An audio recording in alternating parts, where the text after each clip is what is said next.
You probably knew a man like this. Maybe you grew up under his roof. He showed up. Rain, snow. The morning after the worst day of his life, he showed up and did the work and never made a thing of it. You never heard him complain about what it cost him. He was the same man at his own kitchen table as he was anywhere else. And when he gave you his word, you could stop worrying about it. People leaned on him without ever noticing they were doing it. His name was Harold Reinhart. He ran trains out of Altoona, Pennsylvania, and he was not special. That was the point. The world back then asked these things of every ordinary man. Here are 12 of them. Start with the smallest one, because everything else stands on top of it. Number 12, Harold showed up. The first real snow of 1952 shut down half of Altoona, and he walked the better part of 3 miles to the rail yard in the dark because the roads were no good for driving, and he clocked in on time and he ran his train. He did the same thing the morning after his own father was buried. He did it with a fever that would have put a younger man flat. None of this was heroic to him, and that is exactly why it mattered. Showing up was not something Harold decided to do on the hard days. It was simply what a man did, the same on the worst morning as on the best one. And the people who counted on him never had to wonder which version of him would walk through the door. There is a reason this comes first. Every other thing on this list is just a kind of showing up wearing different clothes. A man who is there can be relied on for the rest. A man who is not there cannot, no matter what else he gets right. The 11th thing was so quiet you could miss it entirely. Whatever the railroad put in his hands, Harold treated like it was his own and a little better. The locomotive he ran was worth more than every house on his street combined, and he knew the sound of it the way you know the breathing of someone you love. He heard the wrong note before the gauges did. At home, it was the same. The roof got fixed before it leaked, not after. The car got looked after so it would start on the coldest morning of the year. Because the coldest morning of the year was exactly when his family would need it to start. He did not own a great deal, but what he had, he maintained, and what he was responsible for, he protected. That habit is so quiet you can walk right past it until you meet a man who does the opposite, who lets everything he touches run down. Then you understand that taking care of a thing is a form of respect. Harold respected almost everything, including, as you will see, the people who worked beneath him. 10, and this one could not be rushed. Harold did not start at the throttle.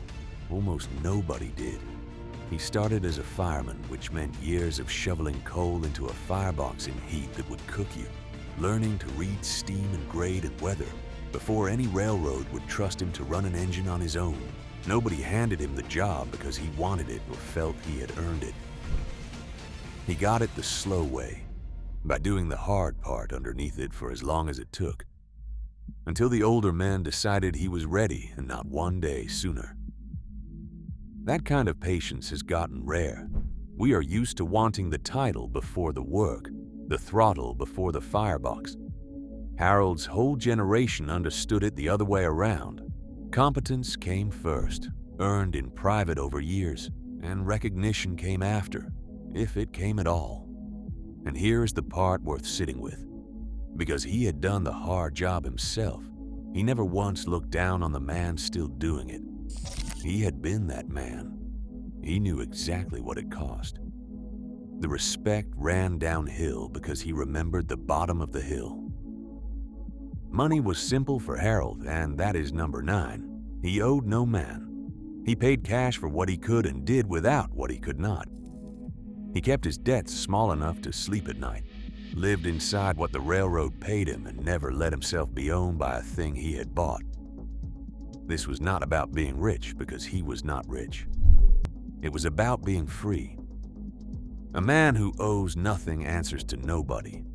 And a man who answers to nobody can look his boss, his neighbor, and his own reflection in the eye with the same steadiness. Harold's family never had much margin, but they had that. The plain dignity of a household that didn't owe its life to anyone. He thought about debt the way he thought about a weak coupling on a train, a thing that could let go at the worst possible moment and take everything behind it down the grade. So he kept it small, and he kept it honest, and he slept fine. The freedom that bought him showed up in how he carried himself everywhere else. 8. The widow 2 doors down never knew who cleared her walk before dawn on the bad mornings. Harold knew. He fixed the neighbor's furnace when it quit in January and waved off the thanks. He carried things up other people's stairs and mended what he could mend and said nothing about any of it, not because he was hiding it, but because mentioning it would have ruined the point. Help that comes with a bill attached, even a bill of gratitude, is a transaction. Harold's help was not a transaction. It was just what you did when you had 2 working hands and a neighbor who needed one. Nobody kept score, least of all him, and so the whole street ran on a kind of quiet credit that never had to be written down. You did for people, and people did for you, and the doing was the entire reward. Communities used to have that without trying, and it grew out of men exactly like Harold, who would have been embarrassed to be thanked. The next one is harder, and it is the one his own family felt most. The 7th thing is the one his family felt most, and they only understood it years later. Some days the railroad broke Harold's back and his patients both. A run gone wrong, a near miss, a superior who was a fool, 12 hours of it, and then he walked up his own front steps and he left it on the porch. The people inside that house had not caused his bad day, so they did not get handed his bad day. He did not come through the door looking for somewhere to set it down. This was not because Harold felt nothing. He felt plenty. It was because he had decided, somewhere along the way, that his family's evening was not the place to unload his weight. That restraint is one of the most underrated things a man can give the people he lives with, and it is almost invisible, because what you are giving them is the absence of something. The bad night that never happened. The words that never got said. A whole childhood can be built on that absence. Harold's kids grew up in a house where the weather inside was steady, and they did not know how rare that was until they were grown and saw other weather. Let me step back for a second, because I do not want you to hear this as a list of things one unusually good man happened to do. Harold was not unusually good. That is the whole point, and it is the part I most want you to keep. The world Harold lived in asked these things of every ordinary man, every single day, and asked so steadily that most men met the asking without ever thinking of it as character. The job required you to show up, so you showed up. One income required you to handle money like it mattered, so you did. The street required neighbors, so you were one. The shaping happened to men who never once sat down and decided to become the kind of man people leaned on. They just lived inside a world that kept asking, and the asking did the work. Here is the quiet part, and I am not going to dress it up. That world mostly stopped asking. Almost nothing in a modern man's ordinary day requires these things of him anymore, which means we do not get them for free the way Harold did. We have to choose them on purpose now. The good news is that we still can. Every one of them is still sitting there, available, waiting to be picked back up by hand. The back half of this list is where they get heavier. 6. Behind Harold on every run were people, his crew. Sometimes hundreds of strangers riding in the cars or living in the towns the line ran through. Their safety rode on his judgment, his attention, his refusal to cut the corner a tired man wants to cut at the end of a long night. He carried that weight every working day for nearly 40 years, and he carried it lightly the way strong men carry heavy things, without grunting about it. He never talked about the lives in his hands because talking about it would have made it about him, and it was never about him.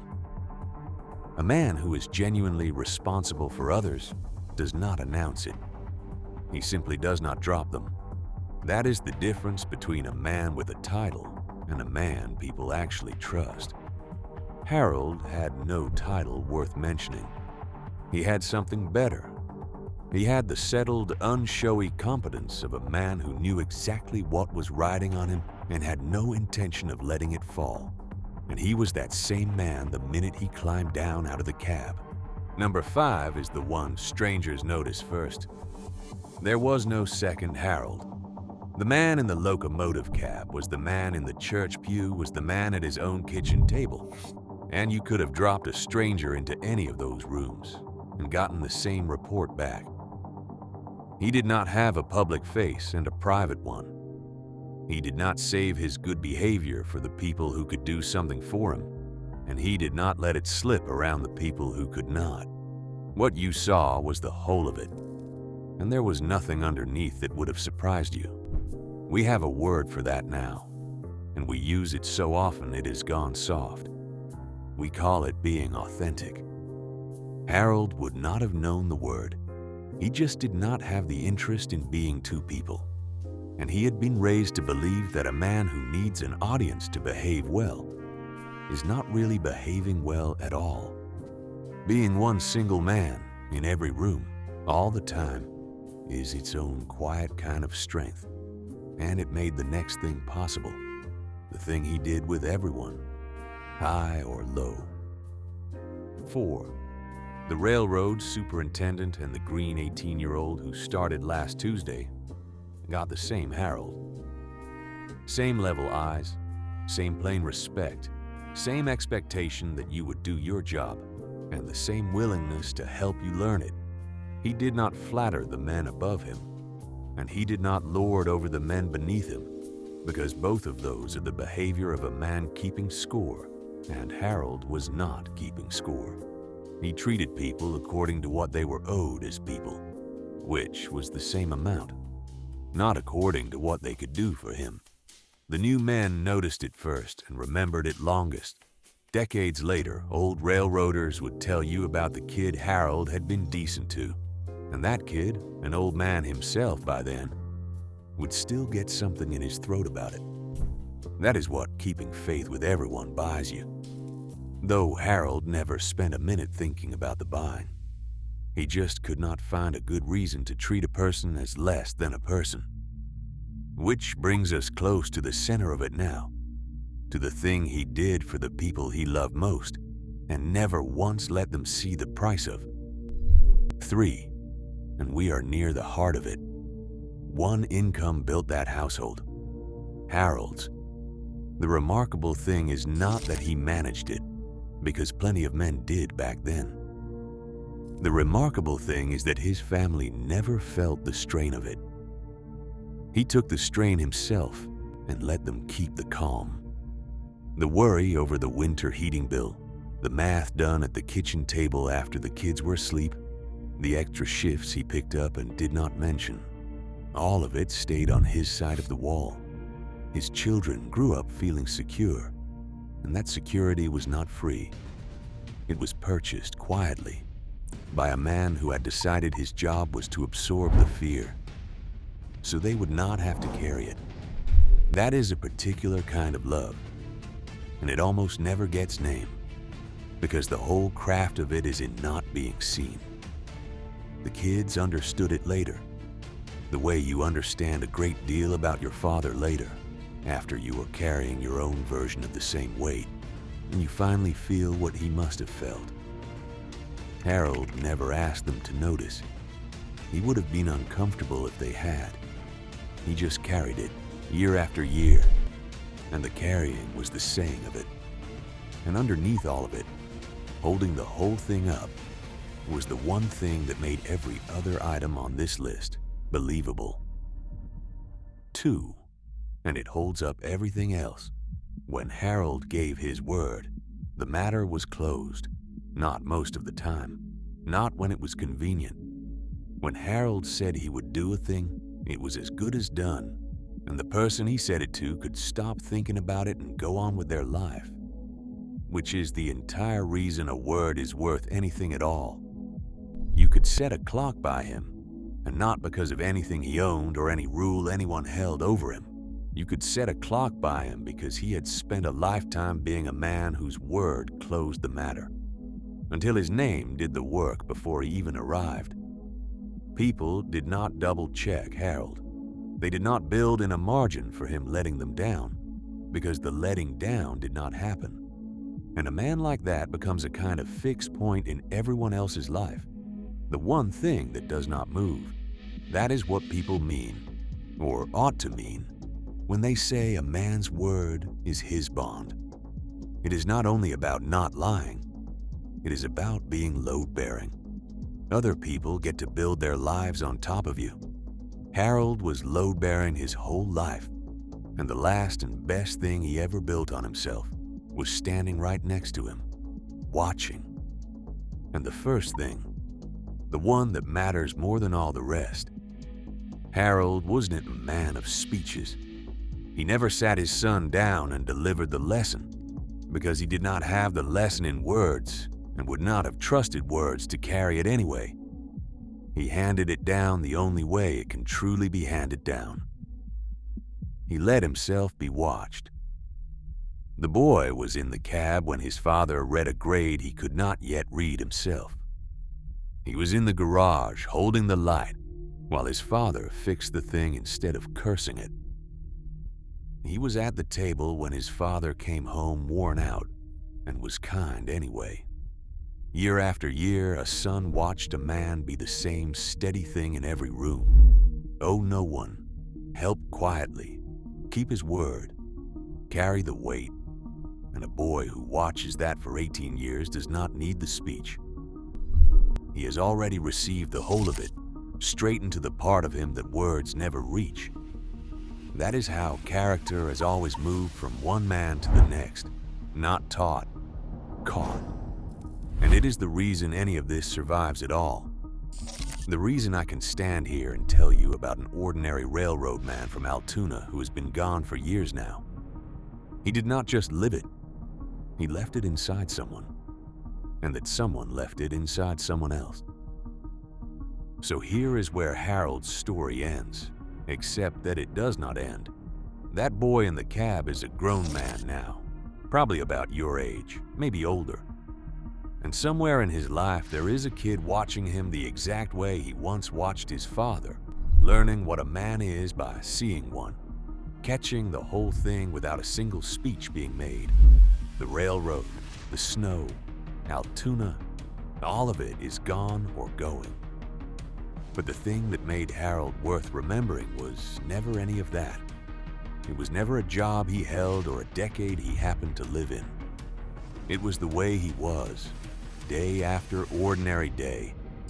And the way he was is the one part that can still be inherited by anyone, starting now. You do not need a steam engine or a one-income household or the year 1952 to be the kind of man people lean on. You need to pick one of these and begin. So pick one. The simplest place to start is the first thing on the list and the smallest. This week, be where you said you would be. When you said you would be there, every time, no exceptions, until the people around you stop having to wonder. That is the whole assignment. One man being load-bearing on purpose. That is how it always started. If you want the next piece of this when it comes, subscribe, and somewhere down the line another man finds it, because you did. Harold never knew he was teaching anyone. You get to know. That is the one advantage you have on him. Use it.